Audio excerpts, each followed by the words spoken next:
Welcome to PJ's World Podcast. Thanks for joining us. Thanks for joining me here by myself now.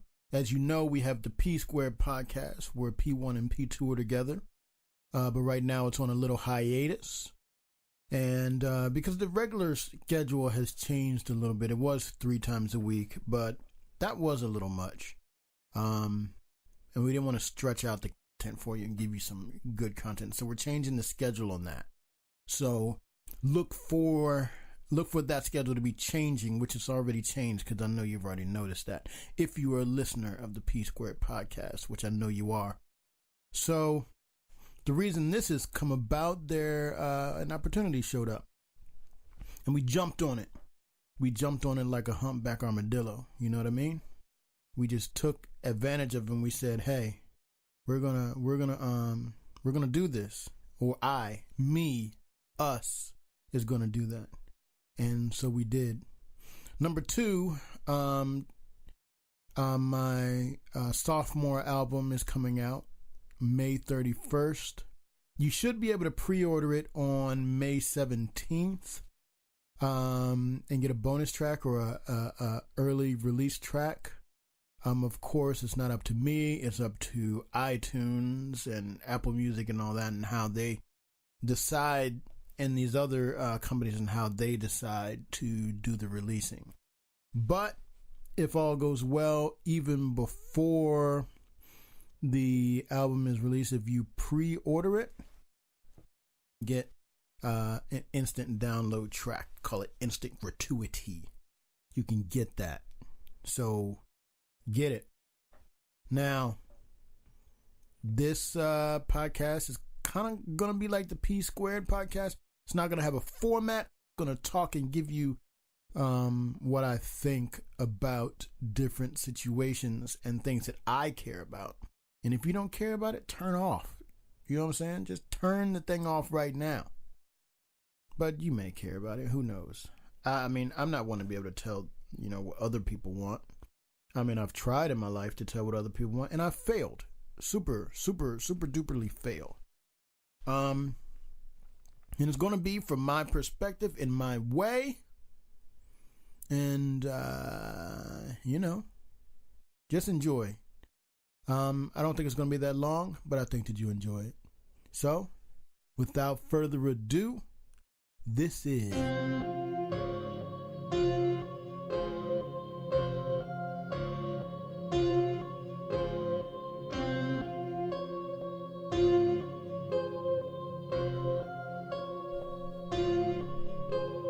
So as many of you know out there, the ones that are listening and care and all that, I'm a big soccer fan, football. We love it. And so the European leagues right now, the Champions League and the Europa League, it's all English finals, man. All English. Hasn't happened in a long time. Don't know the exact dates and don't care about the exact dates. Just know it hasn't happened in a long time. Sorry about that. I just poured coffee all over my lap.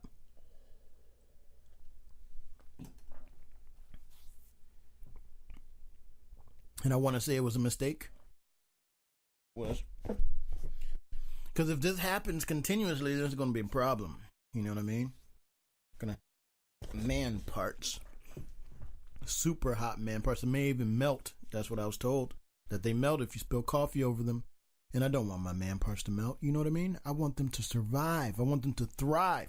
But anyway, let's get back to the European championships. All English finals. So Europa League has Arsenal and Chelsea. And the Champions League has Liverpool and Tottenham. Now, I need Tottenham to lose. I wanted them to lose a long time ago because Arsenal is my main team. Real Madrid is my second team. So Madrid is not in it, as we know, any longer. They were reigning champions 2 years running, 3 out of 4, baby.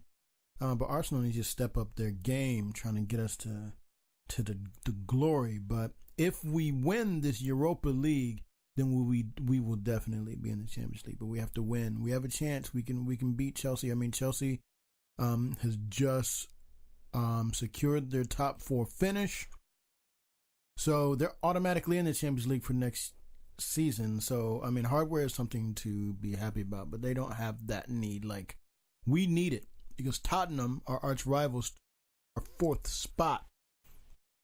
So we are not in the Champions League unless we win. That's what we need. We need a win. And up there for Tottenham, Liverpool. Liverpool went to the finals against Real Madrid last year and lost. So they're trying to get some redemption. And I want them to get that redemption because of Tottenham. Yeah, not a fan. We need them to lose and lose all the way down. I mean, if we want to go through the lineup, we can check, but we're not, because I don't care. And I'm pretty sure that you don't care about it. And if you do care, go suck an egg or something. You know what I mean?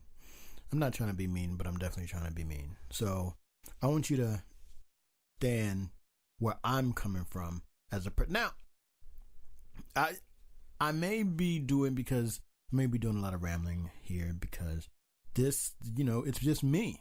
And I get to talk about whatever the heck I want to talk about. And in whatever way I want to talk about it. And if you like it, you can love it. And if you don't, you can shove it. You see what I'm saying? Just shove it. Wherever the sun shines, all over your brass lines. Did you see what I just made it rhyme? So anyway, all English final. That's exciting. Hold on, I'm fixing the microphone. May hear a little bit of, there we go, some sounds. How's that sound? Does that sound better? I was trying to make it sound better. I hope it did. It probably didn't, because, this is still me in PJ's world. So what's up, peeps in the streets? Yeah. How you feeling? Feeling good? Good. So there've been a lot of things that's been going on lately in the world. And I'm not going to talk about any of it, because that's not what enters my consciousness. I'm going to tell you what does enter my consciousness. So the other day, last Wednesday, I was sitting at my desk, minding my own business, working my buns off. And those of you that have seen my buns know that I barely have buns. So if I was working them off, I had to work hard. I was working my buns off, and I'm just sitting here at my desk, and all of a sudden, boom, pop. My left foot, like the Achilles tendon, just kind of a little bit. While I was sitting still, I wasn't up on my tiptoes reaching for anything like that. It just popped. And I was just sitting here. And, I felt like it was just one of those injuries. You get an injury and it hurts for a little bit, then it goes away, because it wasn't caused by anything. Nothing caused it to happen, but it's happening anyway. I don't know, but I figured it's going to be, it's going to hurt, and then it's going to not. It kept hurting. It just kept hurting, but there was no swelling or anything. You couldn't see any difference in it, right? And it wasn't big and puffy like a puffer fish that's got bloated on cod liver oil. It was definitely just regular. And so I was a little concerned because it was hurting, but I still went to training that day and did all my regular stuff. And Thursday was a pseudo normal day. I said, let me just rest it and it should be better. But by Friday morning, after, of course, everyone had left the house, I was by myself. And, when I'm by myself, all of a sudden, boom, foot starts swelling up. The crazy thing is, it swelled up on the side. What they call it, medial, lateral side. Medial is the inside. Lateral, I don't know. Whatever the outside is. So it's not the medial, the opposite of the medial side. And the top started swelling up there. So that's the anterior, right? Wait. All right. So in your leg, in your knee, you have the ACL, which is anterior cruciate ligament, MCL, medial cruciate ligament, the LCL, which is lateral cruciate ligament, and what is the top called? I don't know. What's that part? That one. that it swelled up there. Now, I know what you're thinking to yourself, because I thought the same thing. Hey, how is it swelling on the place where it did not pop? How is this happening? And I said, yeah, I don't know. So I went to the doctor. And, you went to the hospital and you talked to the doctors. Now, as you know, with my history, I've had my fair share of injuries or whatever, and sicknesses throughout my life. Life-threatening, whatever. You roll with it. But, when I was younger, I thought, you go to a doctor, the doctor, you tell him what's wrong with you, and he tells you what you have. They diagnose you. And I thought it was just as simple as that, but it's not. It's actually way more complicated. The doctors basically give their best guess based on the symptoms that you have, or the symptoms that you're able to express to them. Because a lot of it comes down to expression and or their knowledge of the certain sicknesses, illnesses, ailments, or injuries that they have. So you have to take all that in consideration. And what, in my opinion, what would separate a good doctor from a bad doctor, or a better doctor and a not as better doctor, would be that one's a better guesser because it's able to process more information. And it also could be, if you're talking about in terms of their specific areas of expertise, they know more about it than another doctors, and they have had more experience with it. So when they see it, they're able to guess a little bit better about it. And they care about that. And general practitioners, as a way, they have a general knowledge of almost everything, but not so much specific knowledge. So you go to the doctor and you're asking them questions. And you can tell, well, now that I know this information, I can tell right away if they're BSing me, if they don't really know what they're talking about. And if they're just saying something. And so this doctor was just saying something. I got no extra information about it. My main question was, why did it pop in the back, or it feel like the pain was in the back and then it swells up in the front? My best guess is that it's the ligament. It's called like it's like a bootstrap ligament. I can't remember the name of it, but the doctors tend to call it something like that, bootstrap or strap ligament that goes across your foot. It's like a stabilizer muscle.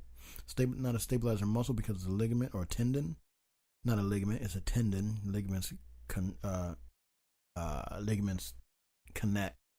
But it's a tendon that goes across your foot. And my best guess is that is probably what I injured, probably at the insertion point in the back.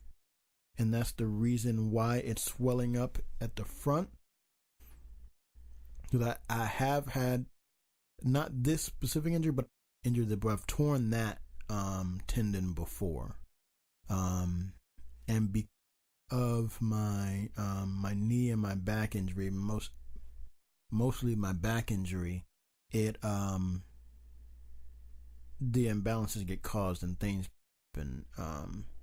Now my biggest question is, why did it happen while I was sitting still? Not putting any pressure on or anything. I don't know if it just decided to give up and let go. It was like, I can't take it anymore. I'm just gonna go. I'm just working so hard, I can't take it. I don't know what it did, but it did. Now I'm walking around limping like an old person again. I've been doing so well lately with, healing and getting myself together. I was back out. We don't call it running, what I'm doing. They call it limping with style. I was able to move faster than I walk. As long as I'm in grass, I'm really not supposed to walk on concrete or any hard surfaces. I'm supposed to do everything on grass because it has the padding. Not even these tracks that have the cushioning. Not supposed to walk or run on there. But I was in grass and I could run a little bit. And I was getting myself back. I've been eating correctly lately. I'm gonna have to step it up now because I can't even move. Because my body, it's weird. My body does not, my metabolism does not work or function like a normal metabolism does, in terms of, I don't know, the doctors, it's a weird thing how mine does, how most people can just diet and then just lose the weight. I've gone on calorie deficit diets down to like 100 and gained weight. And so we're trying to figure that out, how we can, and I know with me, it needs to be a mixture of diet and exercise. And the problem, because of my heart and my lungs and stuff, was, the thing that stopped me, historically. But now with this back injury and subsequent knee injury, it has made it that much more difficult. But I'm not making excuses, I really think that if I really, really wanted to do it, I really, really could, because that would be my priority. But what I'm specifically referring to, I guess, is if I'm going at it like regular, if I'm dieting and exercising like a normal person or an athletic person would do. But I can't do it that way. To go even more extreme. That's just how my body works. And over these years of understanding how my body works, being a athletic and fitness professional, you pay attention to those things. You get to understand your body. While over the past 3.5 years, 3 3/4 years, we've gone through some trials, tribulations, and setbacks and everything, we're not letting it set us completely back. We're still moving forward, and we, I mean me, myself, I, and all the other voices in my head, all the personalities that I have, we are moving forward, and we are, trying to do our best to reach our goals. I mean, our biggest problem is it is threefold, right? So we have my heart issues and we have my lung issues, and then that gets compounded by the back issues. Most people have a load that they can take, right? And it's just dependent on, muscular structure and that kind of thing. But see, mine is a little different. And again, these are not excuses for me. It's just an explanation of my thought process, or what I have to go through before I can actually do anything. So I would say for me, the number one thing that I think about is my lungs. So most of you know, I work with about 30% lung capacity. Best days in isolation, with in isolation chambers, pumped full of steroids, and having the oxygen mask on and everything.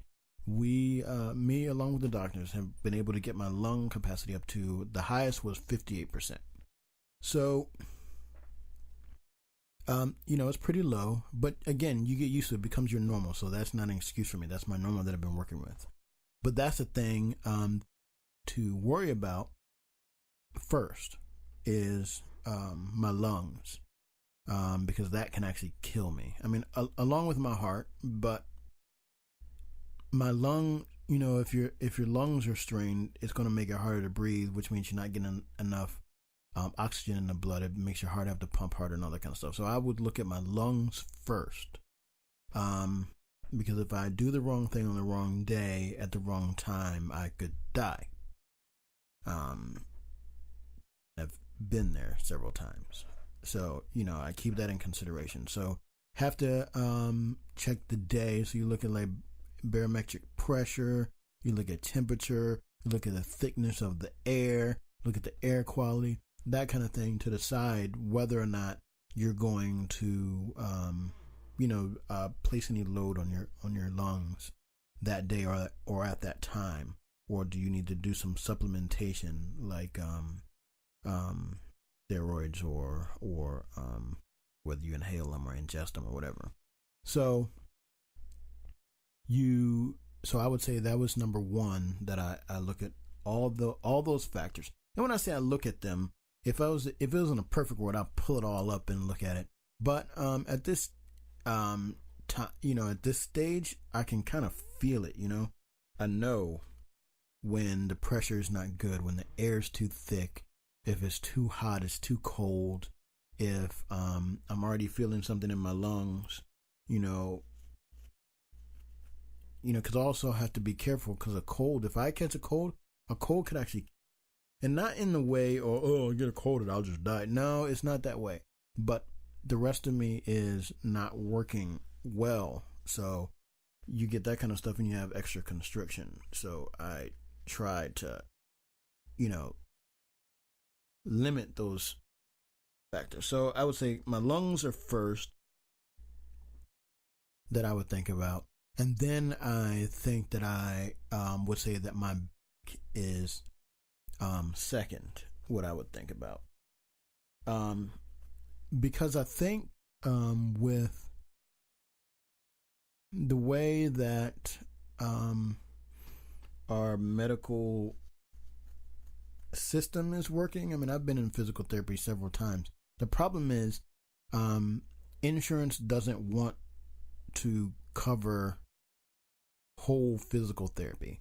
So, I've talked to them, I'm like, hey, if you could just let me take physical therapy to completion, then it would limit the amount that you have to pay, because I've been to the hospital, I had to go to different doctors, having different surgeries and all this other kind of stuff, because they won't let me finish physical therapy. That once the physical therapist has said that I've made progress, they cut me off. And so I never fully get to heal.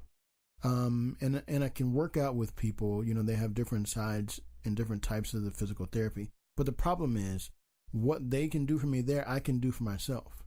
And what is actually more important is they don't understand my body. Case in point, the last time I did it was working out with these people, with the physical trainers, physical therapist trainers. And they made me bedridden for 5 days, just from work, because they don't understand my body and understand the load that it can take, because I'm working with not just, and this happened a couple times.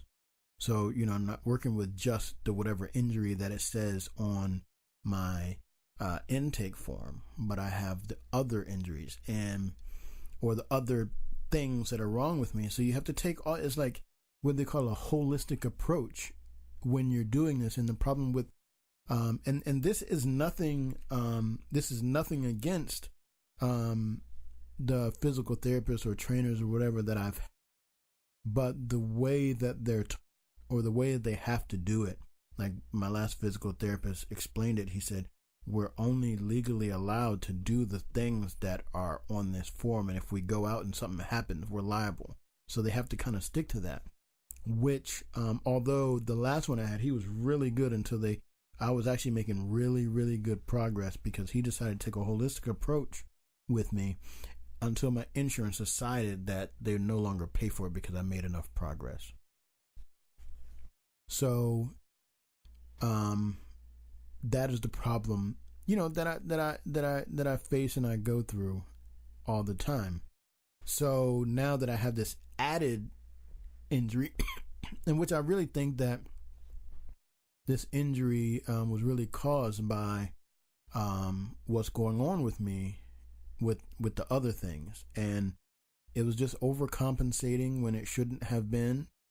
And it's hard to know when your body is overcompensating, for, hold on, I'm gonna drink some more coffee.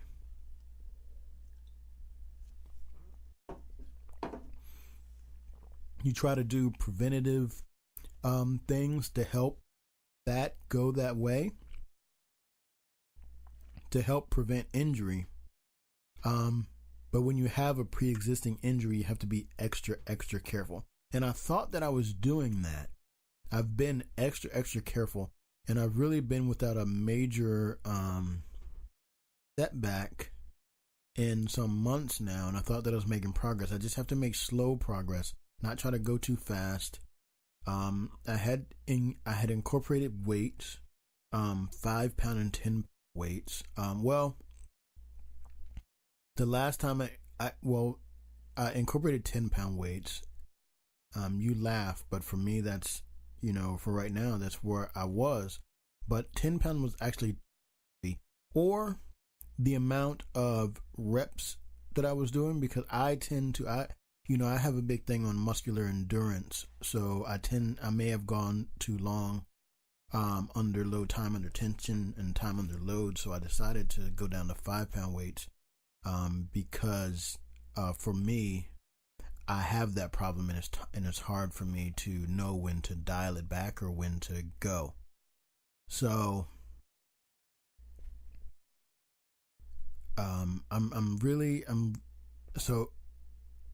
so going back to doing, I really think that I probably kind of overdid it in a certain way, and I just didn't understand that I was putting myself under that kind of duress. So I'll just have to go even slower. And the thing about a sprain is it really takes 6 months of non-injuring a sprain for it to fully heal. And when I had my knee surgery, that's when I really got my ankles to heal, because I couldn't move that much. But I'm gonna take this slowly. I've been icing it, and I've been using anti-inflammatories. So that has been helping a lot for me. So yeah, that's my story really about how I injured my freaking doctors. The gave me a too small freaking brace, and it put like the thing, the how you can, if you put on something too tight, then you can see it in your skin, and then it itches, and then you scratch the skin off of it, and I couldn't wear it for 2 days. Yeah, they gave me, and I know they were looking at my little African ankles, and I do have them. They're tiny ankles, but my feet are big. My toes look like fingers. So when they saw that, although I had socks on, so they probably couldn't tell, I guess, and they're black socks, which makes things look smaller. I don't know. And they gave me a medium. It's too small. I'm gonna have to go get a bigger one if I'm gonna continue to wear it. I'm not sure.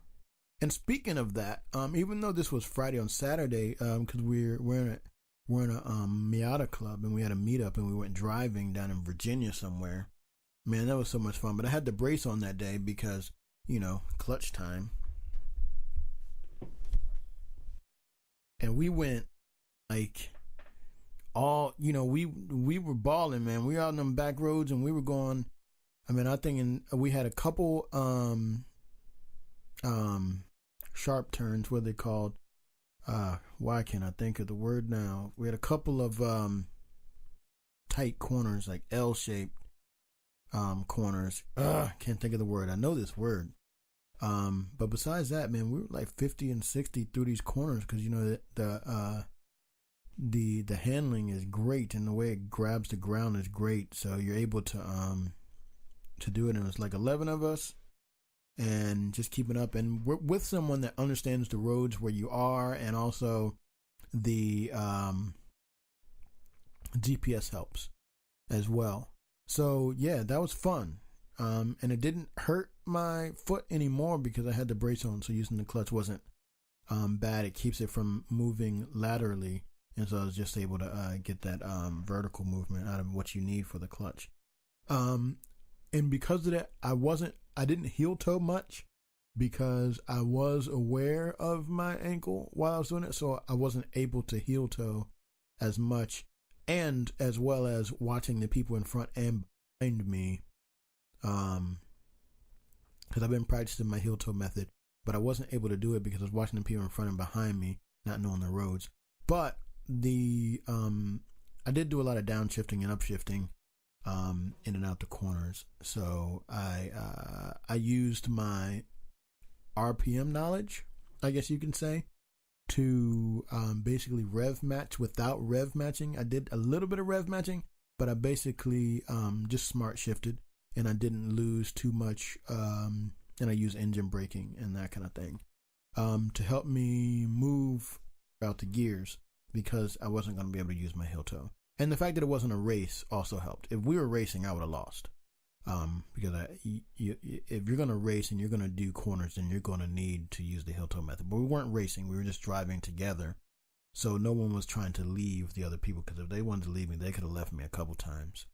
I was in some of the corners. I mean, I'm a like, corners is what I'm good at thing.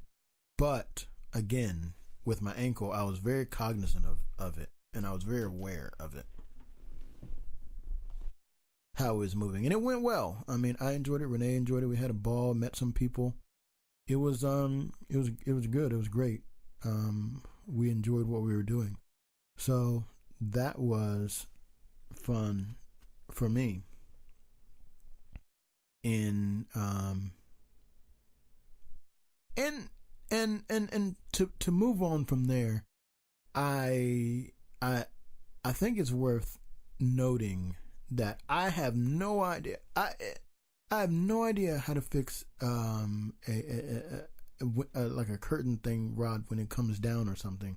I'm having issues with that. I think that someone should help me with it. It doesn't make any sense. Like we'll just have to see how it's going to work out. But I don't know what I'm doing at this point. Like right now, I don't get it. But I think we'll figure it out, because it fell down. I think the dogs were the ones who knocked it down, but we're not sure right now how it goes. But back to my Miata MX-5, whatever you want to call it.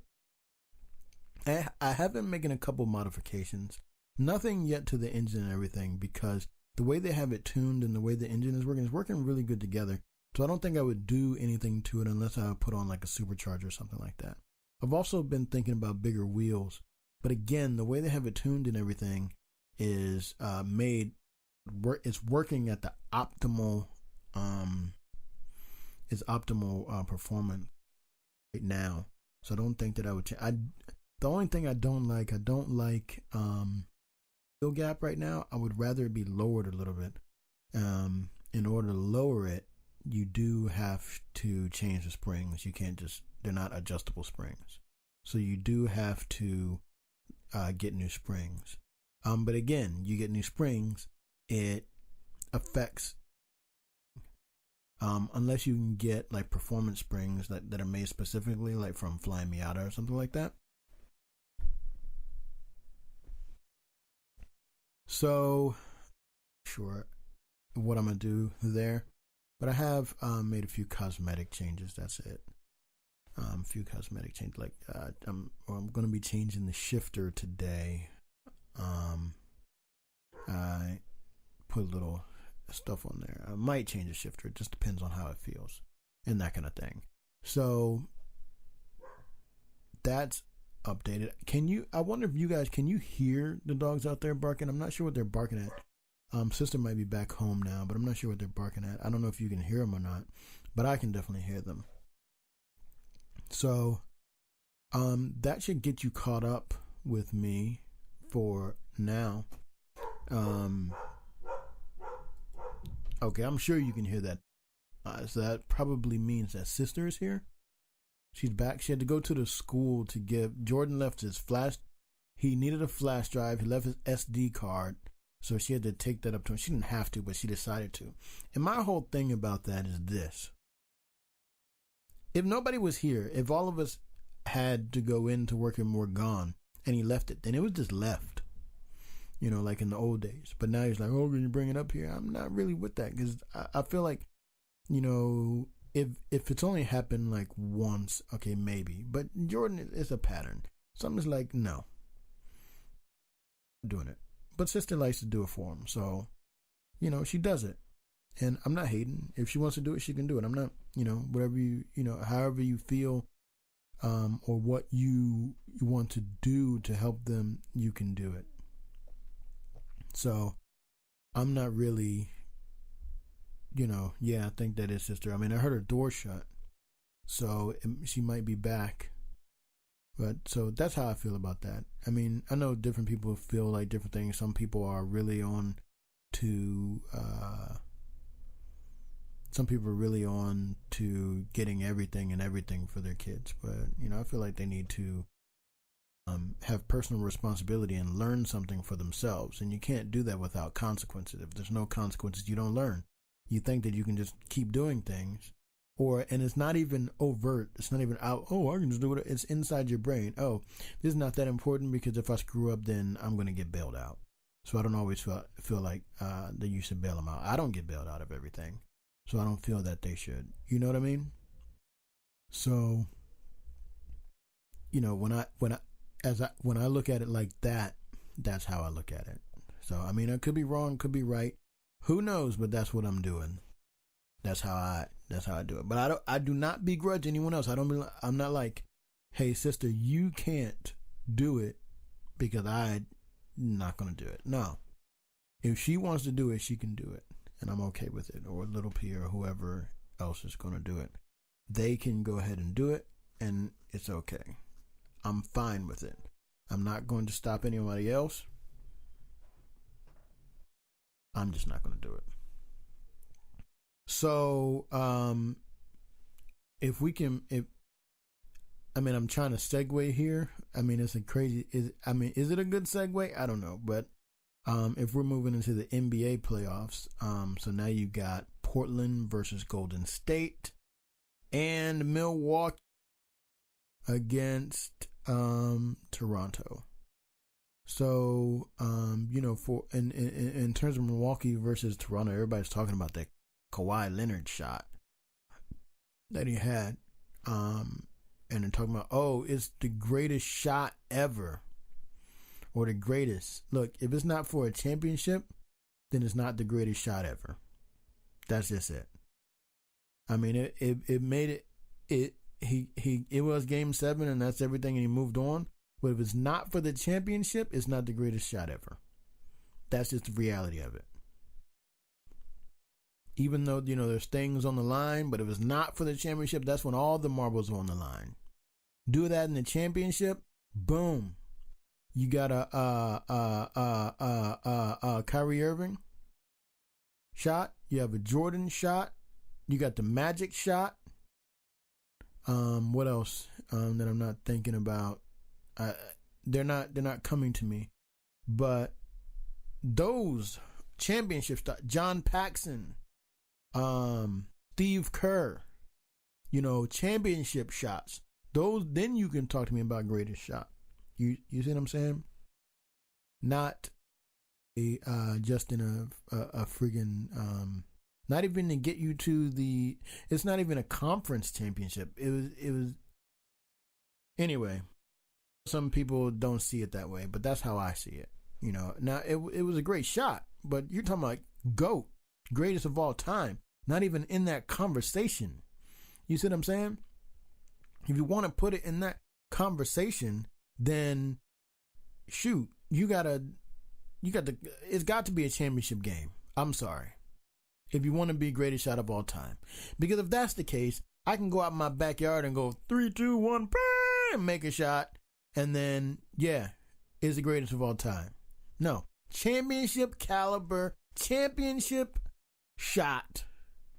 Like hitting a walk-off home run in the bottom of the 9th in the World Series, Game 7 of the World Series kind of thing. You see what I'm saying? It's why I don't talk about Kirby Puckett's walk-off home run in the world. They end up winning that World Series, but they don't talk about that as the greatest ever because it wasn't in the game. It wasn't for the championship. It was in the World Series, but it wasn't for the championship. But it's like everybody forgets about history and everybody just thinks about. I understand the 24-hour news cycle and people have to talk about things, but it's not always about. There is then, there was before, and that can be just as great. Now just feels like now because you have emotional ties to what you're watching right now, but that doesn't mean that it was greater than before. You understand? There's history that can be great as well. And still greater than the present, especially if you have to take circumstances into consideration when you're thinking about these different the different situations. That's how I feel about that. But Golden State's definitely going to win. I just feel like I'm not a bandwagon fan. I'm not a Golden State fan. But see, I like Steph, and I like Steph when he was at Davidson. And I followed him from there throughout his ankle injuries and that kind of thing. And I followed him throughout there, and I like him. I don't like the fact that Kevin Durant's there. I don't like that at all. But I do like Steph, and I like Clay. Steph more because I really followed him. I didn't really follow Clay, and I like how they created that team from nothing and created it together to become something. I like the fact that Steve Kerr went there, and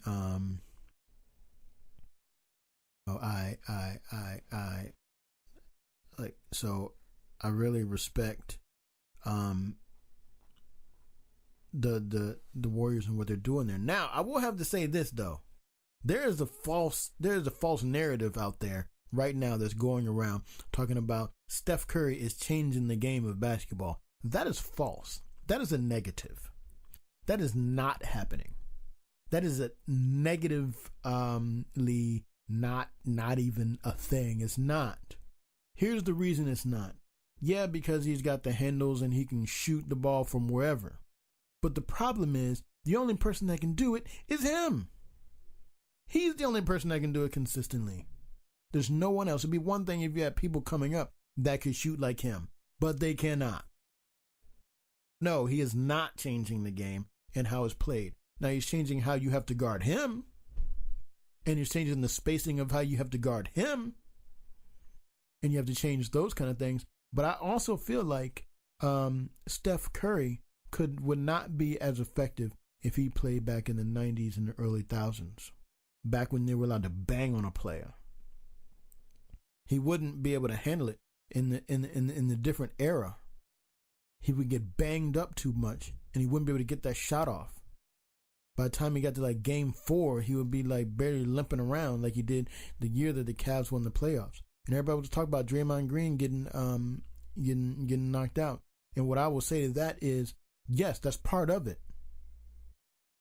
Part of it. They play him tough, and Draymond Green can't hold his emotions, and he lashes out, and those kind of things happen. I believe that it's strategic. Strategery, as my boy W likes to say. Strategery. I feel like it's strategic. You get in their heads, you bang them around, and it causes different things to happen. I think Clay stays fine, but Steph goes out. Draymond goes out because he can't handle it, and that's what happens. He has to keep himself in check. After that, he kind of did, but still, he was on the edge even a few times after that. And that's why it happened. You understand? Is how I'm feeling. But I really think that if the Warriors, but I don't think they can handle back in the days in the 90s. They wouldn't be able to handle it because everything now is a touch foul. It's not how it necessarily was in NBA, but when we were growing up, it was no blood, no foul. That's how we played. That's how I grew up. Make the shot. That's how I played. But now they got all these touch fouls. You can't touch anybody. You can't hit them. It's all for offense. And even then, with all this playing towards the offense, the games are still not as high scoring as they were back in the day because the people don't have as much skill. They're not actually basketball players because they're coming out so early. They don't do the 4 years. It's all about money. So you're just paying for these mediocre players a lot of money. But I still respect that boy Steph. That's my boy. You know what I mean? He's able to do it. But I'm not a Warriors fan. I'm a Stephen Curry fan, if that makes any sense. And I actually don't want the Warriors to win the championship this year. Because like I said, I'm not a Warriors fan. I'm a Stephen Curry fan. And of the teams that are left, you have Milwaukee, you have Toronto, you have Portland, and you have the Warriors. Out of those, I'm not sure who I would want to win. I guess I would like to see Antetokounmpo win. So Milwaukee, just to see if he can do it. with his freaking one ability. So we'll see if he can do it that way. Portland's okay, but I mean, I haven't really seen much of Portland this year because, you know, they're all on the West Coast and the games are too late. Get up at 4 o'clock in the morning most days. So it's hard for me to stay up and watch those games. And I'm not a fan of theirs. I mean, as in, you know, they're not my team, so I'm not going to stay up and watch them unless it's an important game or something like that, like in the playoffs. But I mean, Dame he's the truth. He's you know, he's a player. So that's how, you know, that's how I feel about that. You know, you look at a player like people keep talking about Zion as being like the next coming, but we'll see. I mean, it depends. Is he willing to do the work that it's going to take to get there? Because, yeah, he has athleticism, but, you know, a lot of people in the NBA have athleticism. Yeah, it appears that he has athleticism that should have ceiling than a lot of these players that are there. But we'll see if he's able to achieve that. I mean, there've been a lot of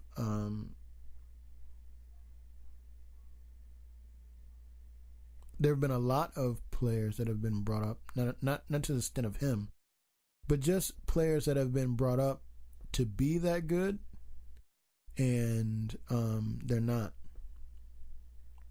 So anyway, I guess that's all the time we have for today. So I'm gonna give my picks. For the Champions League final, I'm gonna say Liverpool over Tottenham 2-0. For the Europa League final, I'm gonna say Arsenal over Chelsea 2-1 or maybe 3-1. I say the Warriors beat Portland in 6. I say Milwaukee beats Toronto in 6.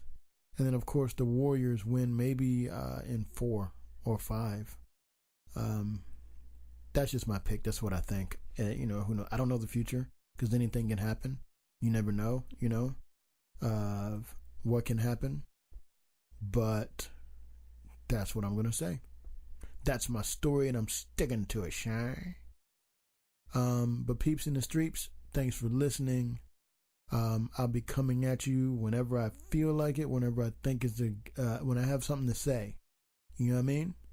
And this is just me, so it can come at any time, any moment. And when I upload it, it comes right out. Got it? Good.